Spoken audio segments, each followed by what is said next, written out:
नमस्कार मित्रों, जय श्री राम। स्वागत है आपका हमारे इस हर इंसान अकेला है 923 यूट्यूब चैनल पर। क्यों निमंत्रण नहीं दिया? राजा जनक ने राजा दशरथ को स्वयंवर का, ये बात तो हम सभी जानते हैं कि जनकपुरी में जब सीता स्वयंवर का आयोजन हुआ तो राजा जनक ने देश विदेश के राजाओं को निमंत्रित किया, सबको उस स्वयंवर के लिए बुलाया। परंतु राजा दशरथ या अयोध्या के किसी व्यक्ति को स्वयंवर का निमंत्रण नहीं दिया। इसका कारण कोई आपसी बैर नहीं था, लेकिन एक ऐसी घटना थी जिससे राजा जनक को डर था कि कहीं फिर से वही हुआ तो क्या होगा। क्यों निमंत्रण नहीं दिया राजा जनक ने राजा दशरथ को? क्या थी वो घटना, आइए जानते हैं। एक बार राजा जनक के शासन काल में एक व्यक्ति का विवाह हुआ। विवाह के बाद वह पहली बार सज संवर कर अपनी ससुराल को जा रहा था।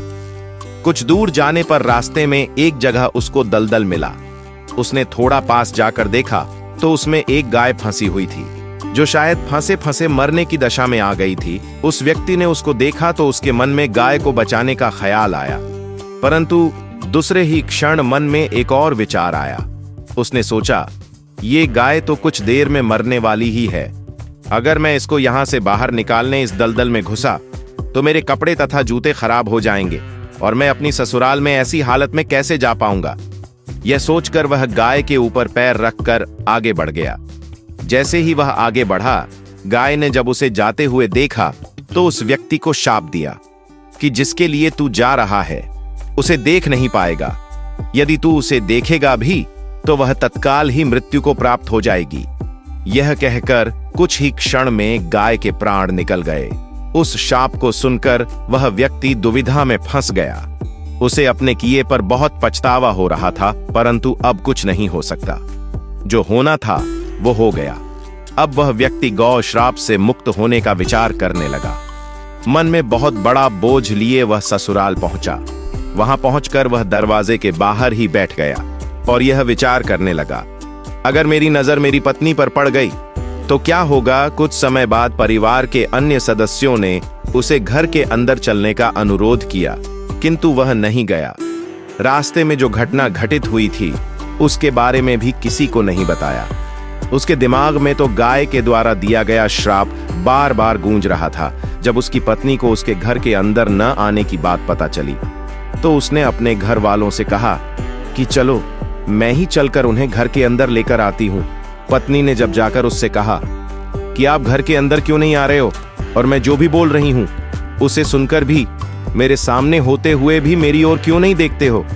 वह व्यक्ति अपनी पत्नी की बात सुनने पर भी चुप रहा। काफी अनुरोध करने के बाद उसने रास्ते में घटित सारा वृत्तांत कह सुनाया। पत्नी ने कहा, मैं भी पतिव्रता स्त्री हूं, ऐसा कैसे हो सकता है? आप मेरी ओर तो देखो। अपनी पत्नी की बात सुनकर उसने ज्यों ही नजर उठाकर अपनी पत्नी की ओर देखा, वैसे ही उसकी आंखों की रोशनी चली गई और वह गाय के श्रापवश पत्नी को देख ही नहीं सका। उस व्यक्ति की पत्नी भी पतिव्रता थी, इसी कारण उसकी मृत्यु नहीं हुई। यह देखकर पत्नी अपने पति को साथ लेकर राजा जनक के दरबार में गई। वहां जाकर उसने सारा वृत्तांत कह सुनाया। राजा जनक ने राज्य के सभी विद्वानों को सभा में बुलाकर समस्या बताई। उन्होंने अपने दरबार में बैठे हुए ब्राह्मणों को कहा, हे ब्राह्मण देव, गौ श्राप से छुटकारा कोई सटीक उपाय हो तो बताएं। सभी विद्वानों ने आपस में विचार करके एक उपाय बताया। उन्होंने कहा कि यदि कोई पतिव्रता स्त्री चलनी में गंगा जल लाकर उस जल के छींटे इस व्यक्ति की दोनों आंखों पर मारे तो गौ श्राप से मुक्ति मिल सकती है तथा इसकी आंखों की रोशनी पुनः लौट सकती है। राजा ने पहले अपने महल के अंदर की रानियों सहित सभी स्त्रियों से पूछा तो राजा को सभी के पतिव्रता होने में संदेह की सूचना मिली। ऐसा सुनकर राजा जनक चिंतित हो गए। तब उन्होंने आसपास के सभी राजाओं को सूचना पहुंचाई। उन्होंने उन्हें संदेश में कहा, उनके राज्य में यदि कोई पतिव्रता स्त्री है तो उसे सहसम्मान राजा जनक के दरबार में भेज दिया जाए। जब यह सूचना अयोध्या के राजा दशरथ को मिली तो उसने पहले अपनी सभी रानियों से पूछा। प्रत्येक रानी का यही उत्तर था कि राजमहल तो क्या, आप राज्य की किसी भी महिला, यहां तक कि झाड़ू लगाने वाली ही क्यों न हो, उसे भी पतिव्रता ही पाएंगे। राजा दशरथ को इस समय अपने राज्य की महिलाओं पर आश्चर्य हुआ और उन्होंने अपने राज्य की सबसे निम्न कार्य के अनुरूप मानी जाने वाली सफाई करने वाली को बुलाया। उस महिला से राजा दशरथ ने सम्मानपूर्वक पतिव्रता होने के बारे में पूछा तो उस महिला ने स्वीकृति में सिर हिला दिया। तब राजा ने यह घमंड कर लिए कि अयोध्या का राज्य सबसे उत्तम है। उस महिला को ही राज सम्मान के साथ जनकपुर को भेज दिया। राजा जनक ने उस महिला का पूर्ण राजसी ठाठ बाट से स्वागत सम्मान किया। तब राजा ने उस महिला को समस्या बताई, साथ ही ब्राह्मणों द्वारा जो उपाय बताया गया था वो भी बताया। महिला ने राजा को उस कार्य को करने की अनुमति दे दी। अगले दिन महिला चलनी लेकर गंगा किनारे गई।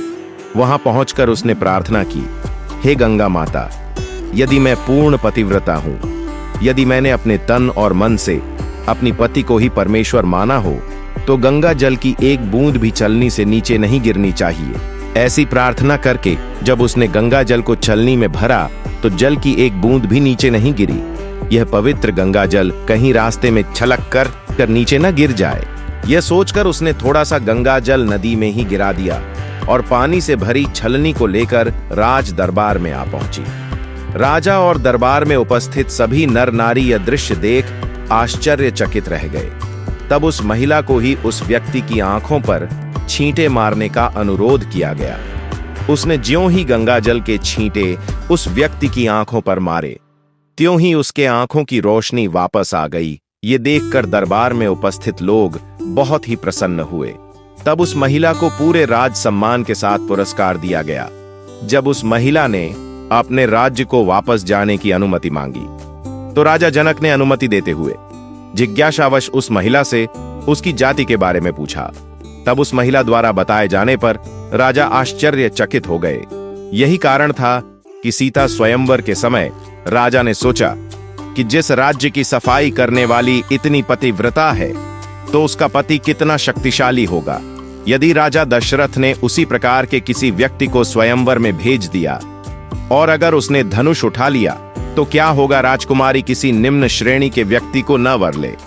यही सोचकर अयोध्या नरेश राजा जनक ने राजा जनक को निमंत्रण नहीं भेजा, किंतु विधाता की लेखनी को कोई आज तक टाल सका है। वही हुआ जो होना था।